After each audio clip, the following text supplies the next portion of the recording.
بسم اللہ الرحمن الرحیم۔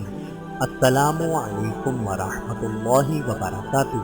حضرت رافع رضی اللہ تعالی عنہ بن مالک کا قبول اسلام انصار میں بنی نجار اور قبیلہ خزرج طبقت ایمانی میں سب سے پیش تھا، لیکن اس کا یہ تمام تقدس، یہ تمام شرف اور یہ تمام فضیلت صرف دو ہستیوں کی شرف و عظمت پر منحصر ہے، اور یہ دونوں بزرگ حضرت معاذ بن عفرہ اور حضرت رافع بن مالک رضی اللہ تعالی عنہم ہیں۔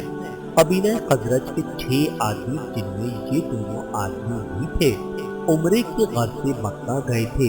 حضور صلی اللہ علیہ وآلہ وسلم ان کے قیام گاہ پر تشریف لائے اور اسلام کی تبلیغ کی، تو سب سے پہلے اس دعوت کو انہی دونوں نے لبیک کہا کہ اسد تھے۔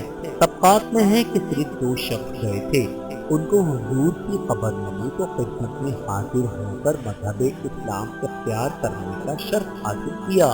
ان دونوں بزرگوں میں حضرت رافع نے پہلے بیعت کی تھی، اسلام قبول کر کے پلٹے تو مدینے میں نہایت سرگرمی سے اشاعت اسلام کی خدمت انجام دی۔ مصنف اسد الغابہ لکھتے ہیں کہ جب یہ لوگ مدینہ آئے اور اپنی قوم میں اسلام کا چرچا کیا، اس کی دعوت دی، تو اسلام تمام انصار میں پھیل گیا۔ اب کوئی گھر نہ تھا جہاں رسول اللہ صلی اللہ علیہ وآلہ وسلم کا ذکر خیر نہ ہوتا ہو۔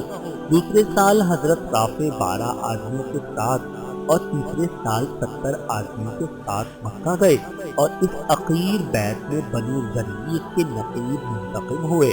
حضرت رافع رضی اللہ تعالی عنہ پر اللہ رب العزت کی کروڑوں رحمتیں نازل ہوں، آمین ثم آمین۔